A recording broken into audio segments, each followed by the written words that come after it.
drama, tension, unpredictability. The USA Grand Prix had it all, lads. It was a masterclass for Ferrari. Walsh running the Irish green, and look at the move he's making down to the inside. Moves to the front. What a move from fifth all the way to the lead in lap one. Walsh takes win number 2.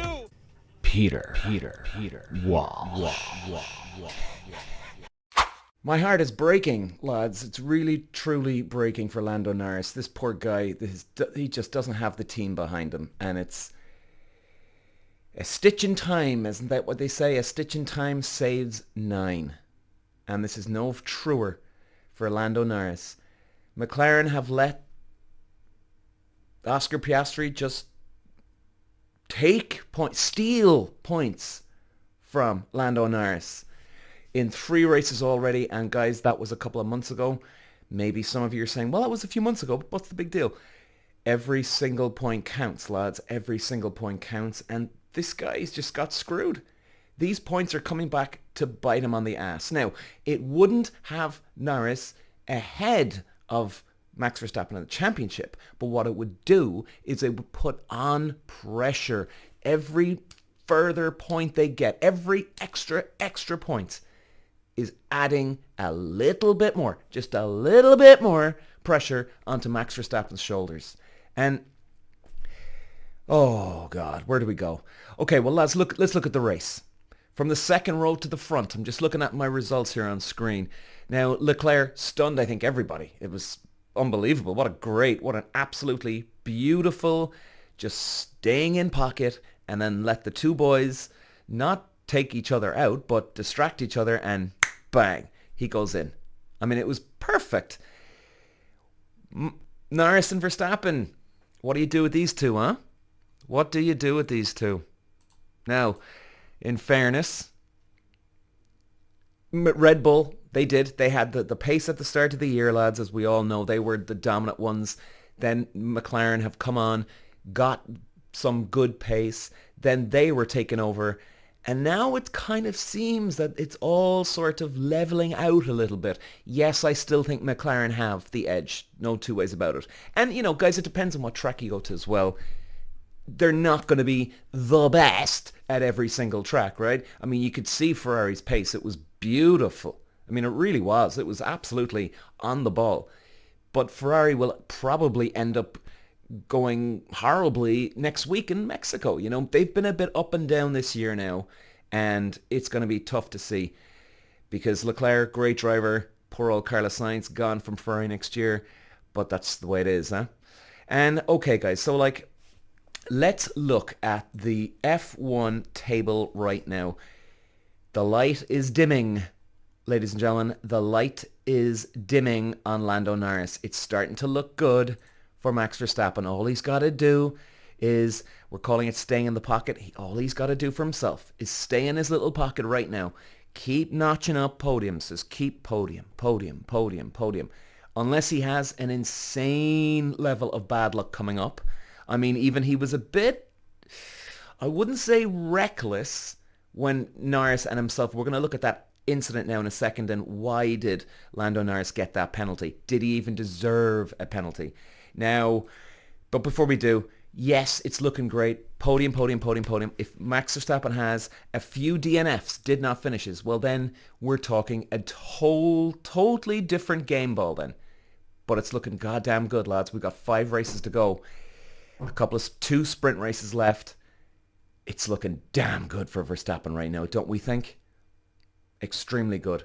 And I've been saying it already. The stakes have never been higher for Max Verstappen and Lando Norris. Now you might be thinking, what are you on about? For Max Verstappen, they've lost Adrian Newey now. That is a huge blow to them, lads. Now, it was like Sebastian Vettel. Sebastian Vettel won 4 world championships with Red Bull. What happens? He leaves the team and he's nowhere. Okay? He's nowhere. Not every team dominates forever, as we've seen even with Mercedes. I mean, wow, Mercedes, unbelievable dominance there when Hamilton won all those championships and Nico Rosberg won the one as well. And that was insane. And then bang, Red Bull come along and completely sweep them off their feet. It was a huge blow to them. So I think this is their last year, Red Bull, of dominating. Where are they going to go next year? It's very hard to tell, of course. But now the fact we've got Adrian Newey and Lawrence Stroll teaming up, lads, and in fact, I even mentioned this.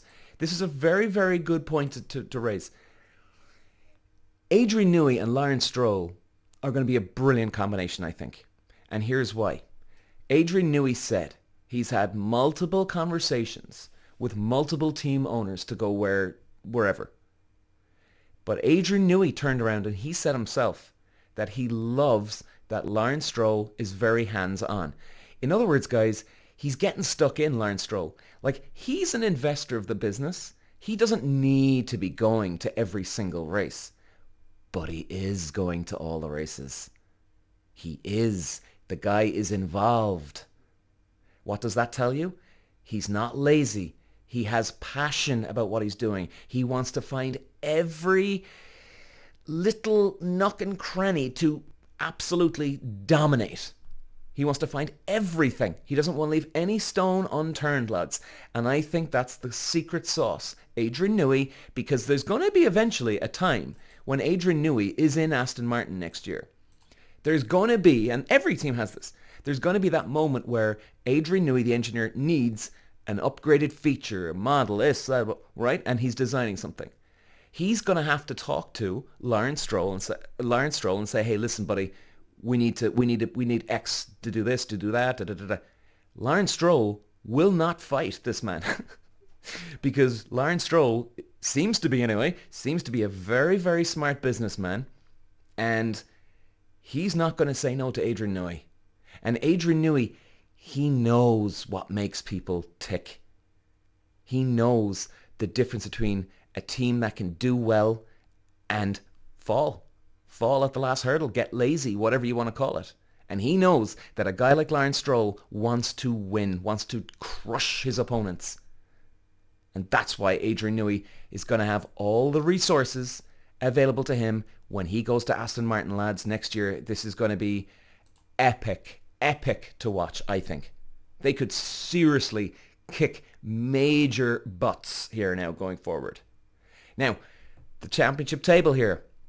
So Max Verstappen, like I said, probably his last time ever to win a championship because Adrian Newey's gone. So it's high stakes for him. Lando Norris, this is the moment in his life where he's got to stand up for himself, and I don't think he's been heard or he's voiced his opinion on why are you actually letting Oscar Piastri finish ahead of me? Why are you doing this? And he should be blowing the doors down, lads, here. He should be taking a flamethrower into Zak Brown's office going, hey, what the hell are you doing, man?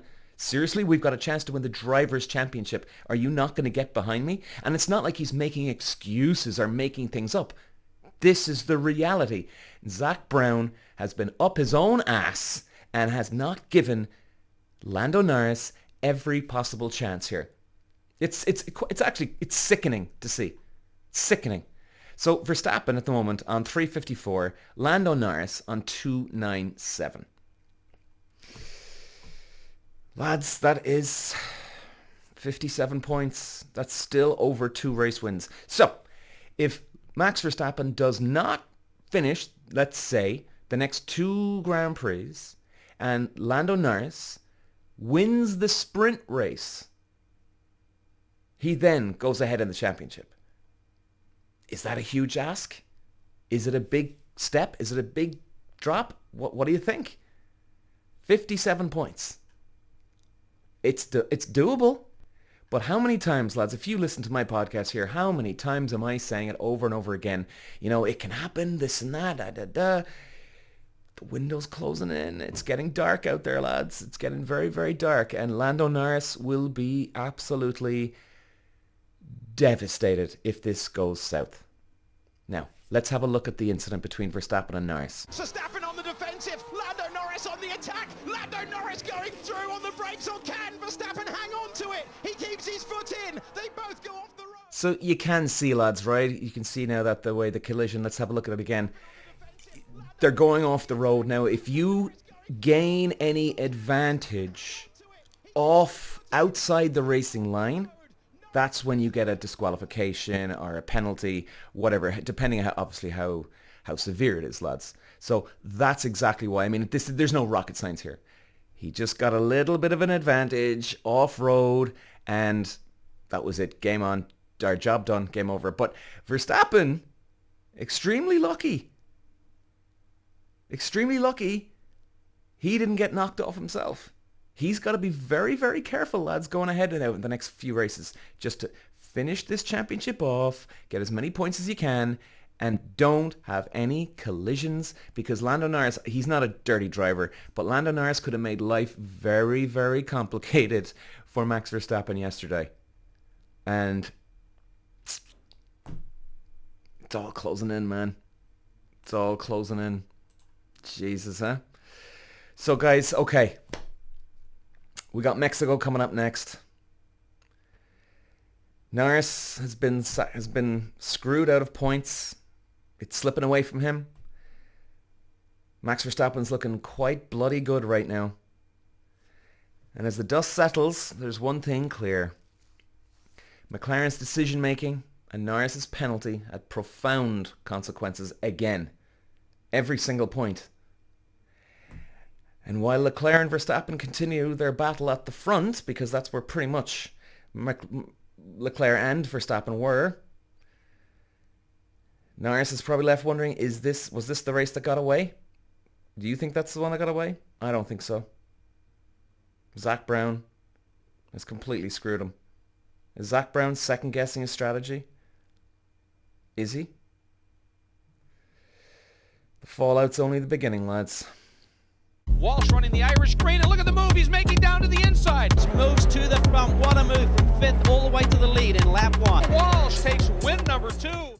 Peter Walsh.